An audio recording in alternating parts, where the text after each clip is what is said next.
Hello, we have reached 12 o'clock UK time, so we shall get started.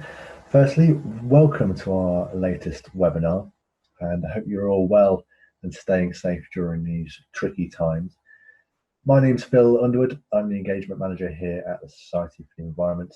You don't need to know much about me, but for those who are watching as a recording, my details are available on your screen if you have any questions.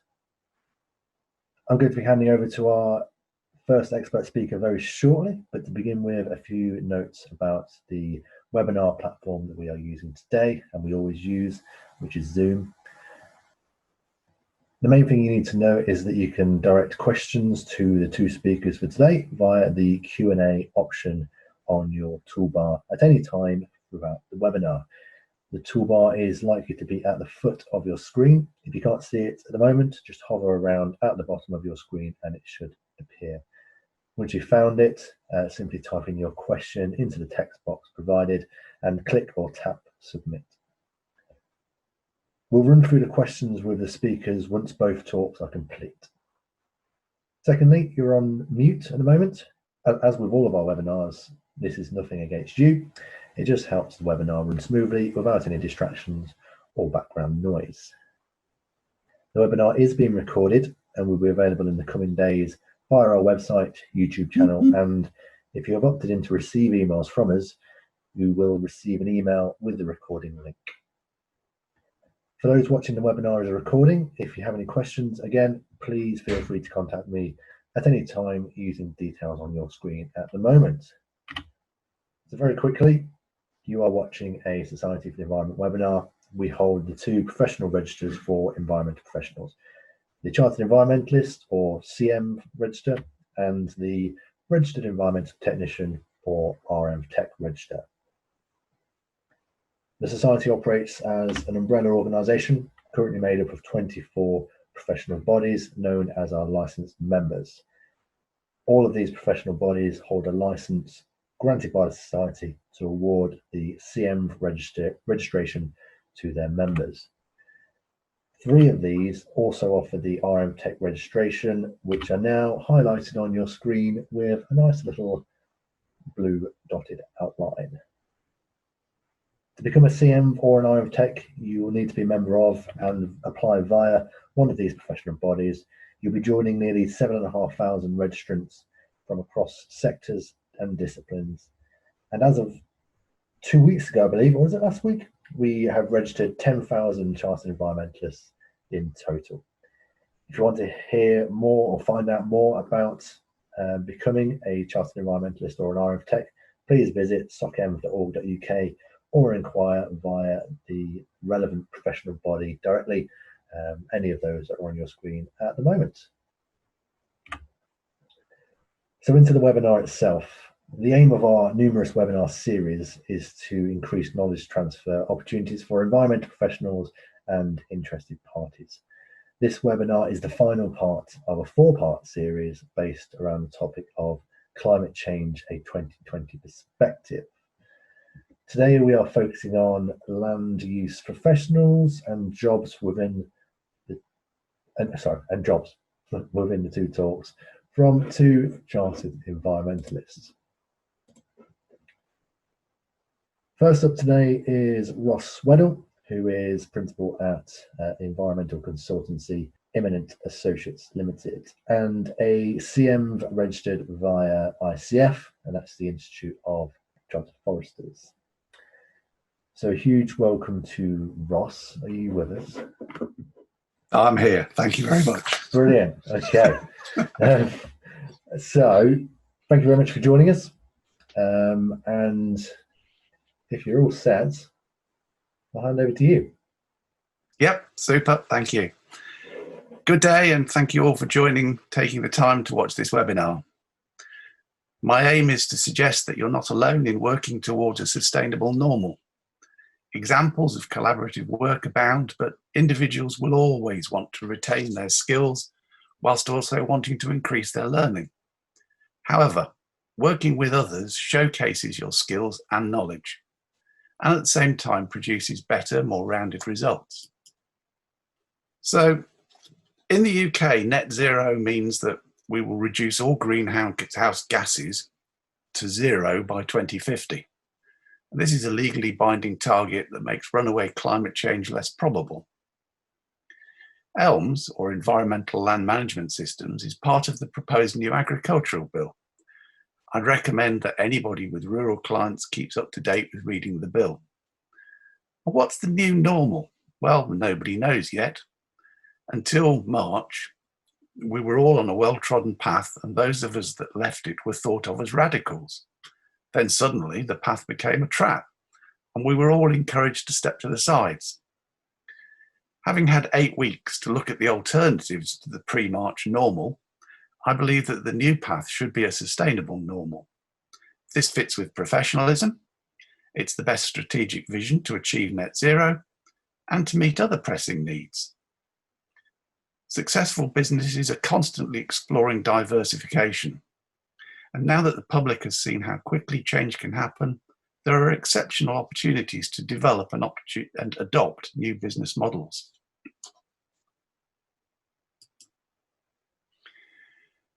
As a professional, I'm aware of my skills, my knowledge and my expertise. I'm also aware of my limitations and my professional indemnity.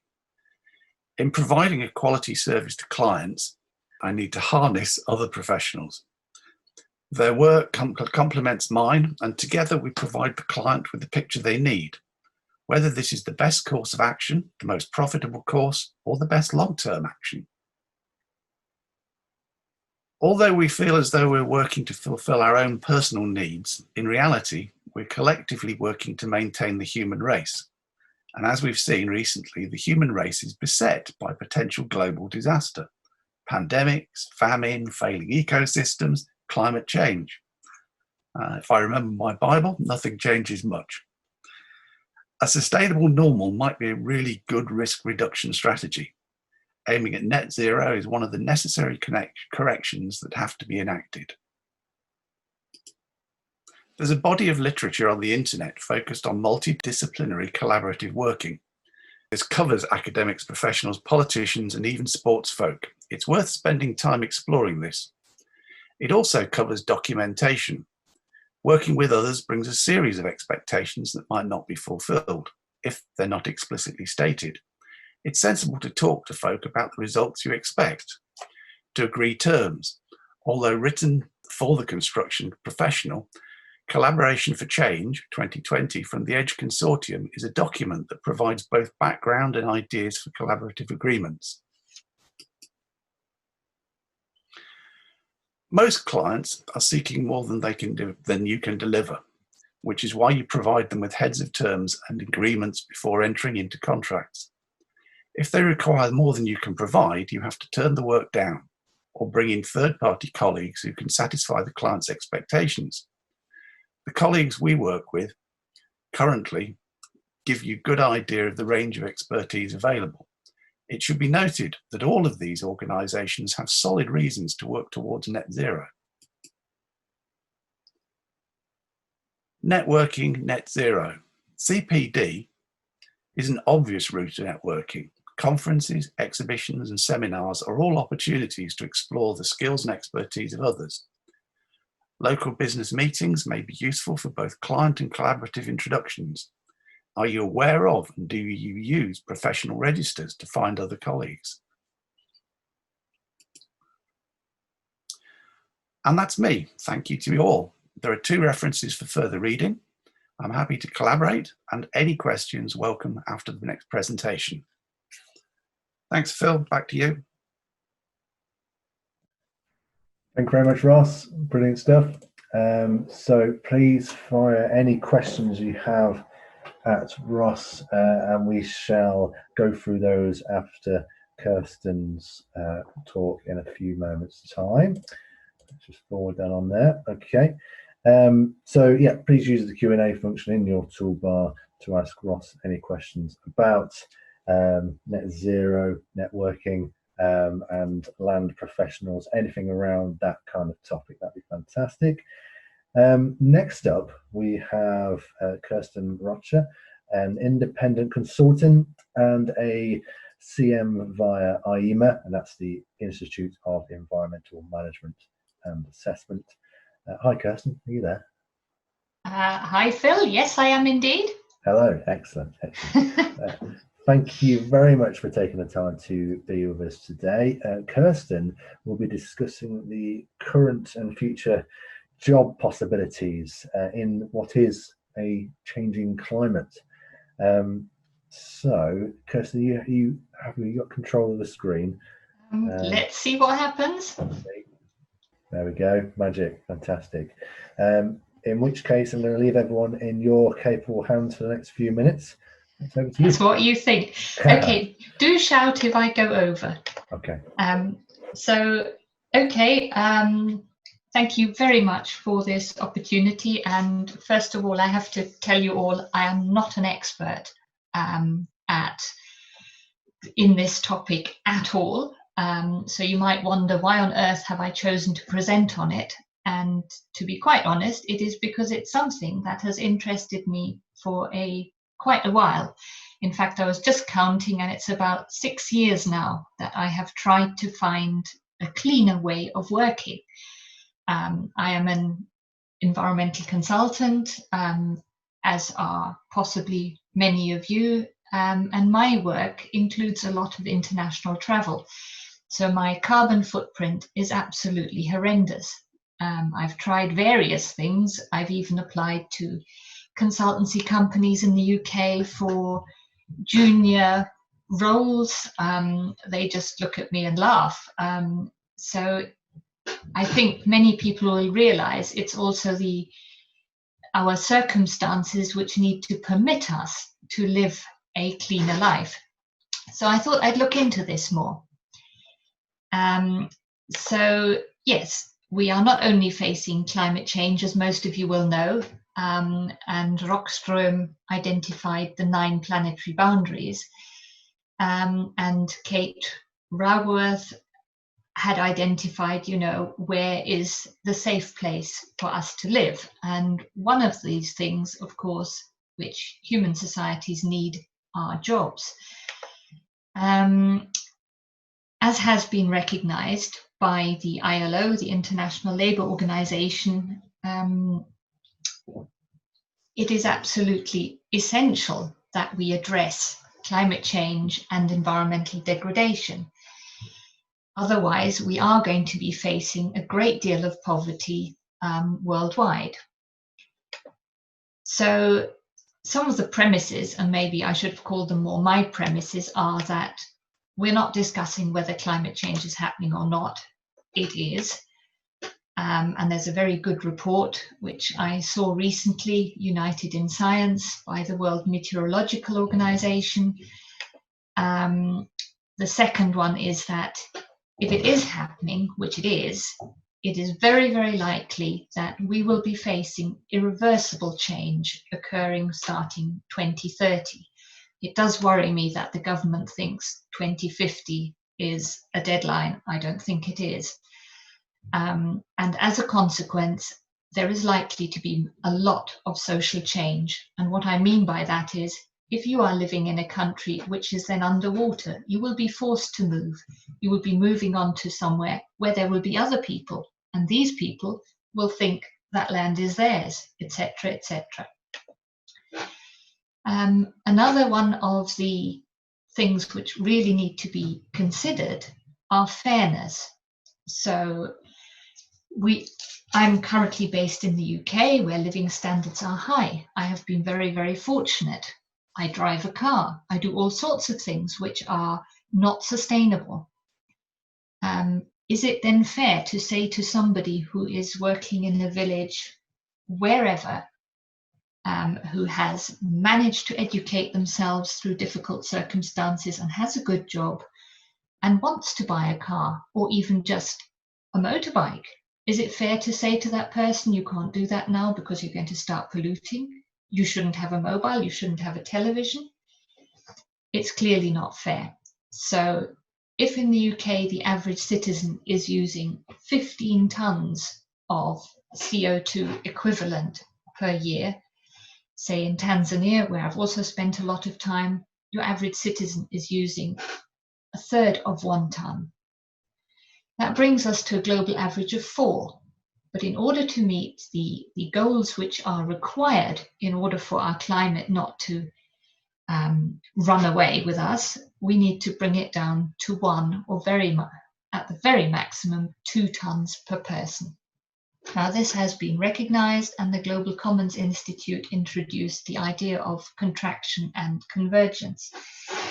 So what that means is contraction is basically the reduction of greenhouse gas levels to a safe level globally, and convergence would be the steps taken to achieve this, which mean that every single country brings its emissions per capita, so per every single individual, down to a level where it is equal for all countries. And at the same time, very much linked to this fairness, we require a just transition, because as usual, or as very frequently, it is the poorest who will be affected most. And this has also now been taken into account under the 2015 Paris Agreement on climate change. And fourthly, I think something which is very, very important and very rarely mentioned is that, yes, we are always told, oh, you must finish a meeting on a positive note. The news will finish with something, oh, it's a cute, furry little animal, just to make people smile. We're trying to give people that energy. However, we also need to be honest. We will not get the change we require just by telling positive stories and by aspiring to do something positive. We have to acknowledge that people are anxious. It doesn't mean people don't care, but it is a human mechanism faced with great disasters that we just put it to one side and think, I can't handle this now, I will think about it tomorrow. So what about jobs? Well,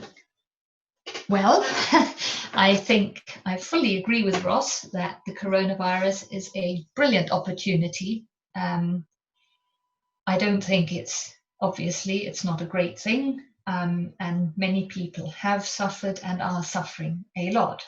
However, it has showed that we can change how we work dramatically if we have to. And I would say we do have to, faced with climate change.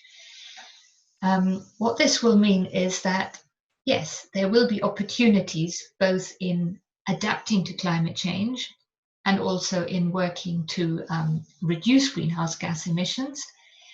And there will also be jobs which are at risk.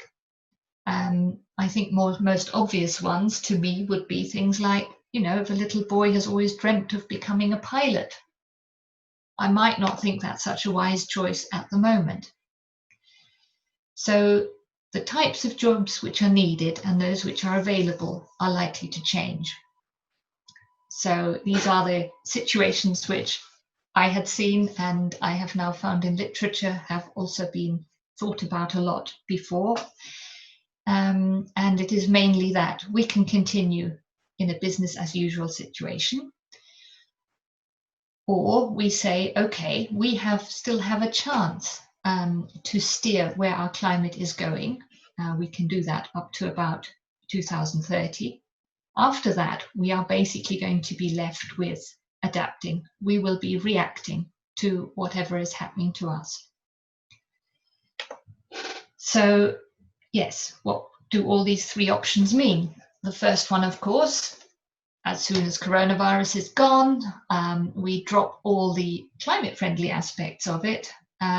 We commute again, we fly again, we emit. We don't really consider what is happening beyond today, and there is no application of polluter pays principle to aviation fuel tickets, etc.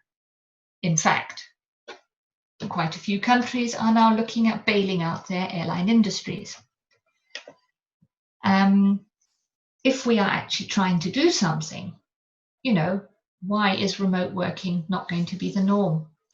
green jobs can be created. Some estimates say in the UK alone there could be 1 million new jobs. Lower carbon public transport systems. There could be a legal obligation that every single person understand their personal carbon footprint. We need to disentangle fact from emotional response. You know, we really need to think about what is it that we are doing. And the fact is, most fossil fuels should stay in the ground. So I think most of you will be aware of these things. This will, in terms of jobs, require a lot of retraining, support to those suddenly out of jobs, changes to curricula. Are we still training people who are going to school, to university, to other training? Are we preparing them for what is actually required in the future? Or are we just preparing them for a business as usual scenario? So yes, a low carbon future would mean we don't consume as much, we don't travel as much, no air travel, more insulation, and etc., etc. And alternatives ways of life need to be found. And government does need to support this. So negative impacts on employment will be felt widely. In urban areas, this might be worker displacement, damage to assets, transport, infrastructure, if you're considering flooding, stronger winds. In rural areas, it will be very difficult. Agriculture is one of the sectors predicted to be extremely highly hit, which also means that in a lot of societies where agriculture plays a greater deal than it does, say, in the UK at the moment, climate change impacts will be far greater on jobs. So cereals are quite sensitive to temperature changes, for example. The same will go for any areas dependent on tourism, whether that is coastal areas or skiing. So there can be some adaptation in both cases, capacity building, financial incentives, measures to help workers how to cope. But it is very difficult. There can also be mitigation, and Ross mentioned one of them with elms. So can we improve our land management to increase soil carbon storage, for example? Well, so there will be a lot of negative impacts, and it will be working conditions, whether it is heat, whether you suddenly have malaria again in Europe, migration, etc. The highest impacts are expected on the poor, least developed countries, small islands, any sector which is highly dependent on natural resources, anything which needs a lot of water, and women.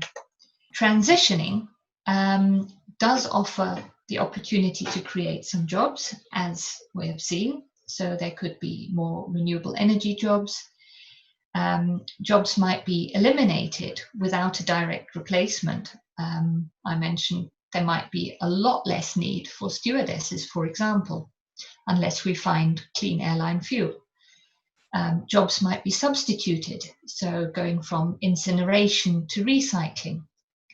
So overall, a great deal of transformation can be expected. And whether this is just that architects are designing in a more environmentally friendly way. So there is hope. Having said one shouldn't always say something positive, there could be an increase in employment, and this will then depend on the demand for this and investment, intensity requirements, how many people do you need to produce those products and services, and trade implications. It also means that nations and their leaders have to be brave enough to take these options. They can't just say, oh, you know, we will continue to expand Heathrow. We need these flights. There is no other option. There are other options. Mitigation also has potential. It can stimulate investment, etc. it can lead to improvements in how we use energy and raw material, which ultimately can reduce the waste we generate and save energy costs. So there are opportunities, and the ILO summarizes these as follows. So looking at what happens when we need to relocate, say in the UK, it would be a lot of villages away from the coast.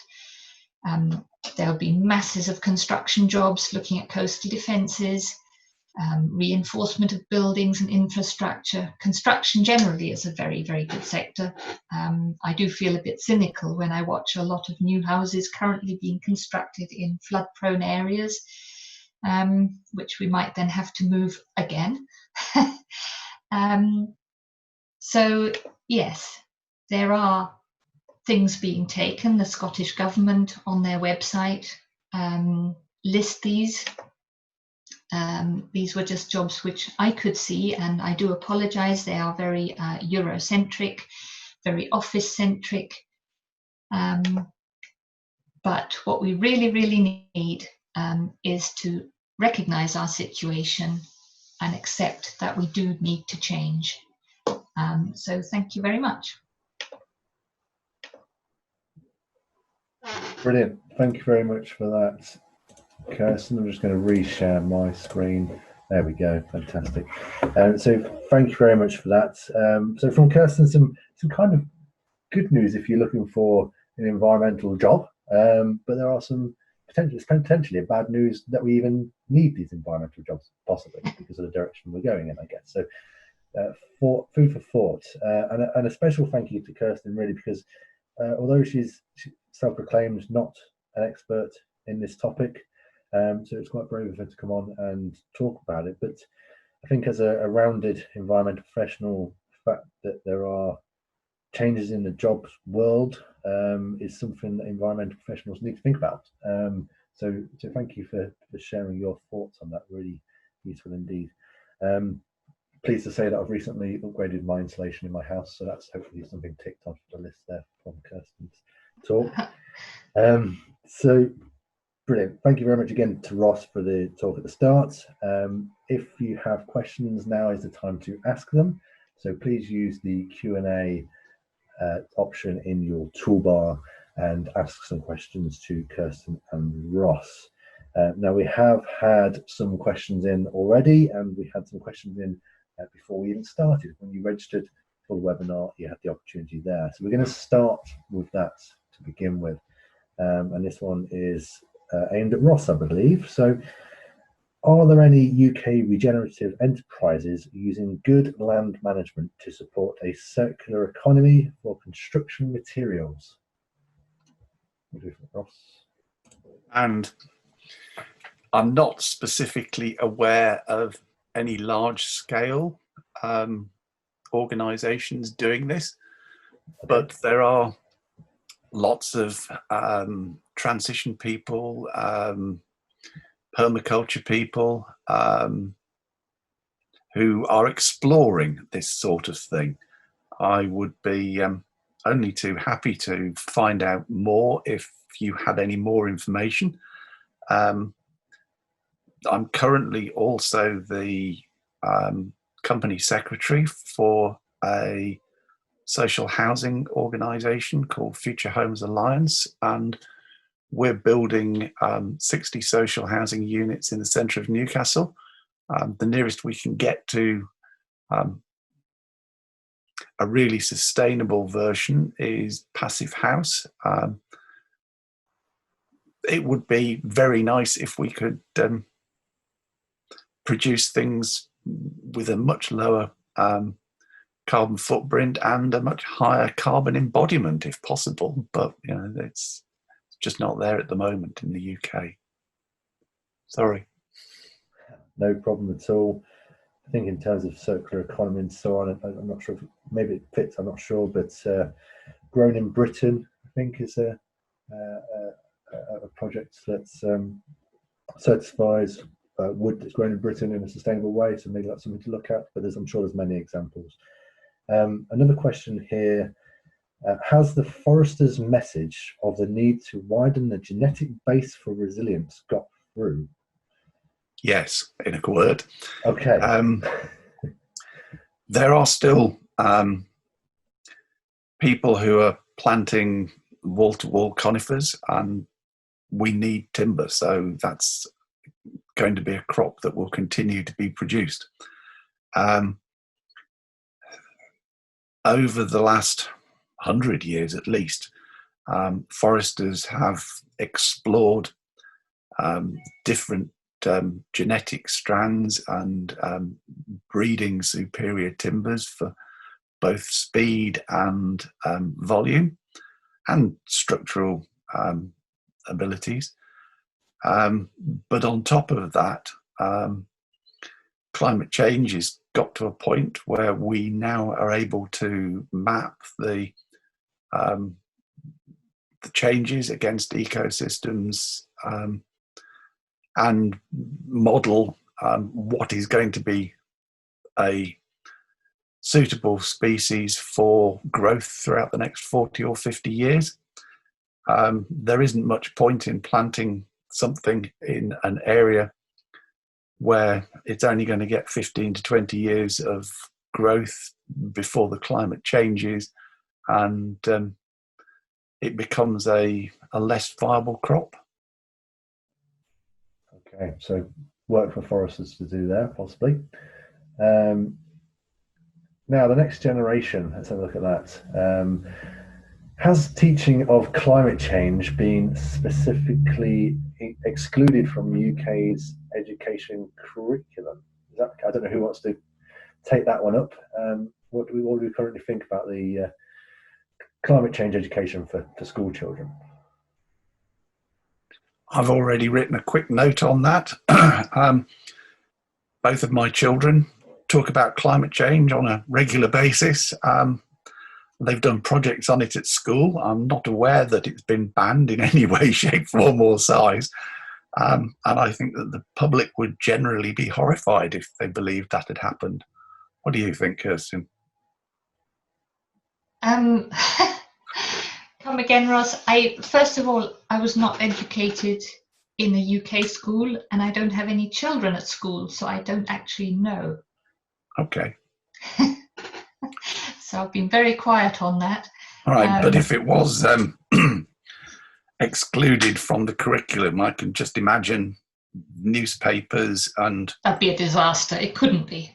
Yeah, that's what I think. No, I don't think that is possible. And I think actually, as the last years have shown, that the younger generations are far more aware and also quite rightly very, very interested in what is happening. And hence you have the school strikes on the Fridays, for example. Okay, no problem at all. Another question here is, they've noticed not much mention of agricultural practices. Are we still dismissing evidence that the high meat diet is unsustainable, or is it a lack of awareness?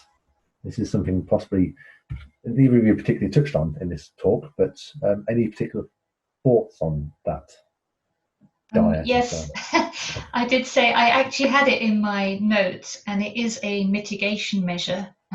So diet changes are required, and yes, it is absolutely correct. We should be eating less meat. Okay, fairly straightforward answer there. That's I think it's a question that a lot of people think about with their diets, and obviously they think about it on a daily basis, maybe, but work to be done on that. Okay, so does collaboration include local communities and traditional approaches rather than only through academics, professionals and government? So what role does collaboration with the local communities have in this work? From my perspective, most of my work is either with communities or with local landowners, and they're the beginning point rather than the consultative or collaborative point. We produce a working brief, and I then work to that and work against academics, professionals, and not against, alongside, professionals, academics, and local government or even government. The results are then put back to the community for public consultation, and usually, because we've started off with the landowners or the community, things are fairly straightforward. But in any community, there are people who have very different ideas, and sometimes there's a bit of a row.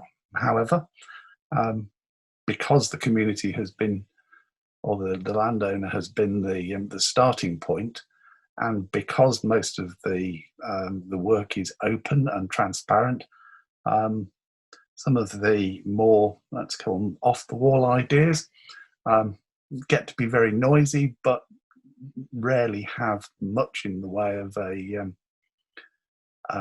result on the outcome. Okay, I'm moving on to a slightly different topic here. Do you think that after this pandemic, the environment will become more damaged because countries will compete to improve their economy again quickly? Maybe a question for Kirsten? You had to pick the cynical me. I have also been thinking about this, Han, and sadly, I think there is that danger. I mean, I would like to believe that we are an intelligent species. It's sometimes hard. Unfortunately, we have demonstrated many times that greed seems to win over sense. But I also do think that those countries who can develop the technologies to mitigate the challenges we face will in the long term be the leading economies. But yes, I think there definitely will be a catch-up effect. I'm just thinking, say, if you haven't had an income for 2 months, you have outstanding debt, at whatever level this is, people will be thinking, how can I make this up? What can I do? So yes, but I would like to, and that I think is why leadership is so important, is that at national level, if people could see the potential, the good sides of some of the things which have been brought in to reduce the spread of coronavirus, then it would be a very good opportunity to not just dive straight back into damaging the environment as much as we can. So there's a bit of a balance act between the race to improve economies again and the environmental possibilities that come with it. Does that sound about right? Yes, and I think that is also why people need to realize that it is a short-term gain. So yes, we can continue with business as usual. We can try to make as much money right now as usual. But in the long term, this is harming, or this will harm a lot of societies around the world. And clearly those who get harmed first are more likely to show an interest in doing something about it first. But yes, realistically speaking, we have not got a great record. And therefore, I think, this question, sadly, even though we have this opportunity, I'd like to think we will take it, but I'm not 100% hopeful. Okay, you did promise cynical, and there was a little bit of, yeah, but you have to be realistic, don't you? So thank you very much for that. Now I've got a bit of a question. Kirsten, do you think that the jobs market is already changing in some way to address the current focus on the environment? Have you seen in your experience that's changing and different job roles are coming up? Maybe some job roles are disappearing. Just wondered if you had any thoughts on that. Definitely. If you are looking at wider environmental issues or just in terms of consideration for the environment, I mean, starting from about the 1980s onward, you have a real move towards environmental impact assessment.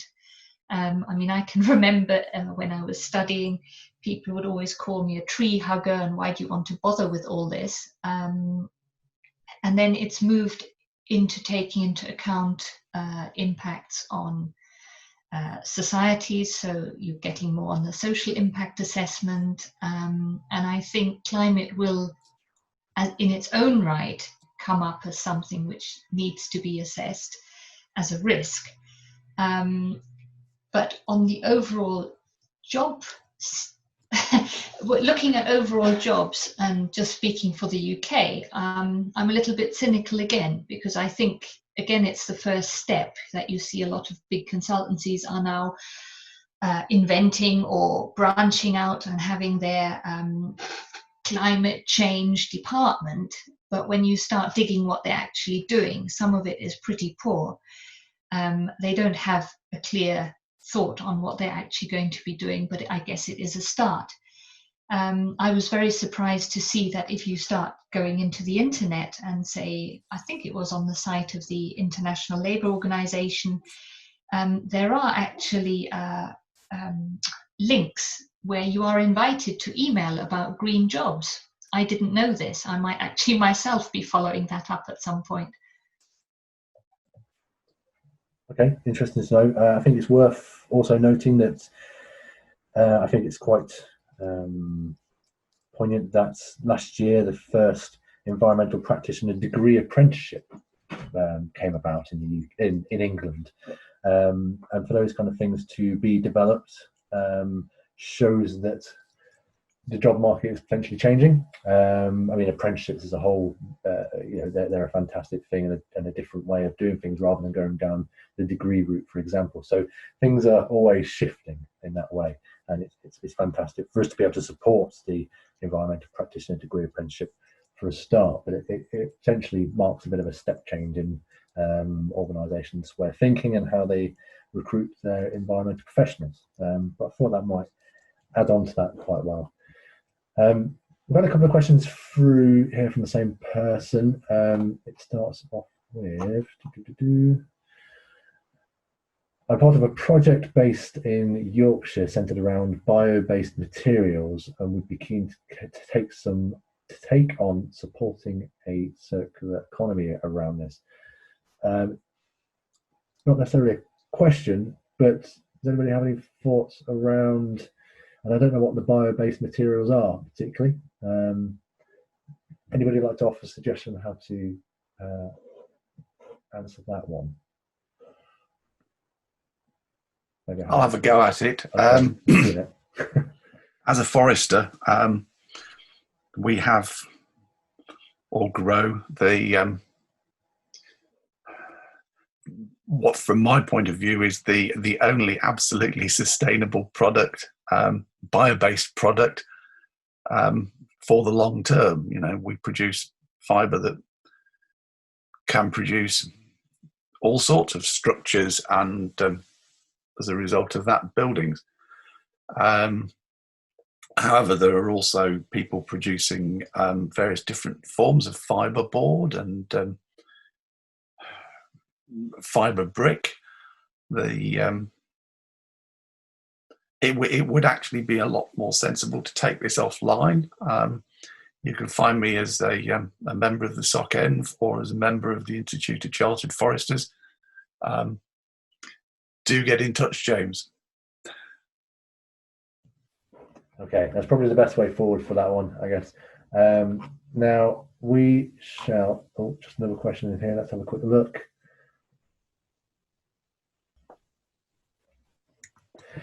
Let's see how this one goes.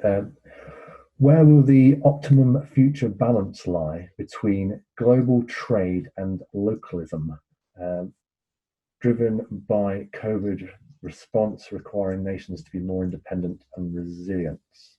So where does the balance lie between global trade and localism? Who would like to have a go at that? I think "like to" is the wrong word, Phil. Okay, okay. Who would be willing? I'll give it a shot. I think it's, you know, if I had a crystal ball, I could answer that. I don't think anybody can answer it at the moment, to be honest. I like to think that there might be a third way, and that we will actually find a way of having cleaner transport, and thus be able to continue working together. Because of course, yeah, to what level would you take this localism? How far down would we close down? Yeah, very, very tricky. Okay, no, that's fine. Yes, we don't have access to the crystal ball on this particular webinar, but clearly there will have to be a balance at some point between global trade and localism, and various people have different thoughts on that. But we're going to draw the questions and answers to a close there. That's been quite a wide-ranging set of questions, so thank you very much to Ross and Kirsten for attempting to answer some of those. Some more related to your talks and some less so, but thank you very much for that. Hopefully a really good insight for those who are watching. Now, a final big thank you to Ross and Kirsten again for their talks today. Very interesting indeed. Before everyone disappears, I'm just going to go through a few things that might be of interest to you, so stay on the line for now. The first thing is on your screen, and that is next week. Next week we are holding a World Environment Day Biodiversity Special with 3 webinars within 4 days. World Environment Day is something that we champion every year on and around the 5th of June. So in the run-up to that, that's where this webinar series comes in. The biodiversity umbrella topic links directly to the biodiversity global theme for World Environment Day 2020, and that's set by UN Environment. Alongside the special webinar series, we have developed a biodiversity toolkit to give the next generation, the general public and environmental professionals ideas to help biodiversity locally and globally. So please go and check out the materials on our website and get involved. That would be fantastic if you could do that. You could even take up the 30 Days Wild Challenge with the Wildlife Trusts to give biodiversity a boost in June. So please check out the website. There's some really good materials on there. And if you're environmental professionals, then share what you're doing so that people can work more collaboratively to be able to help biodiversity in many, many different sectors. Later on this year, we have our next webinar series, which is based around the topic of natural capital. So if you're a CEnv or an REnvTech and you have a project that you'd like to showcase or would like to share your knowledge in some way, then please get in touch with us, and we would like to have you on that webinar providing a talk. And if you have, whilst we're on the subject of future webinars, if you have future webinar ideas, then please get in touch with me. We want to give you content that you want, which is always useful. So if you are able to, if you have particular interest in certain topics around the environment, let me know, and we shall see what we can do about developing a series around that. I noticed, Phil, there was actually an idea somewhere. I just saw it in the questions. In the Q&As, is there? Okay. Yes. I've missed it. Where is it? Or maybe it was not for webinars, but CPD. Could be. I'm scrolling now. Yeah, it was all around the question by somebody, TS from Deakin University. Okay, which was? I'm looking. Standards used for different resource use. Yes. Estimations towards net zero. Okay, so the different standards for Yeah. estimating net zero. Right, okay. That's fine. So anything like that, let me know, and we shall try and build a webinar series around it with some insightful experts, hopefully. Okay, so if you're interested to hear more about the CEnv or REnvTech registers, please take a look at our How to Become and Why Become recorded webinars, which are on our website. You'll also find all of the recordings from our last series, which was a sustainable built environment. They will be joined by the recording of this webinar and the three previous to this in this series. They'll be joined on, they'll be end up on the website and our YouTube channel as well. They are also available on the Society of the Environment YouTube channel, as said, and you'll also be able to subscribe to our channel and gain notifications of new content if and when available. If you're waiting for the recording from last week and the week before, we did experience some technical issues again, which we hope will be sorted, and the re-recording will be available very, very soon. So please bear with us with that. Next up, annually we showcase the achievements and commitments to environmental good practice of our registrants via the CEnv Awards. The nominations are now closed and the finalists have been decided. For the first time this year, we have 2 awards up for grabs, and that's the Environmental Professional of the Year and the new one for 2020, the Registrant Newcomer of the Year. The announcement for the awards winners and the highly commended finalists will be an online thing this year, taking place on the 5th of June, which is World Environment Day, at 4 o'clock UK time. For this, I'd like to encourage you to join the live announcement on Zoom and showcase your support for the outstanding work of the finalists. It's a free event, so please register your attendance via the website, a web address that is on your screen at the moment. And that's it from us today. Thank you very much for listening and taking part. If you're watching the recording on YouTube, please subscribe to our channel. That'd be fantastic. Many thanks again to Ross and Kirsten for their excellent content and answering of those questions. And we will see you in the next webinar, which is next week. And we'll be talking about all things biodiversity. So don't miss that. Thank you very much for watching and stay safe.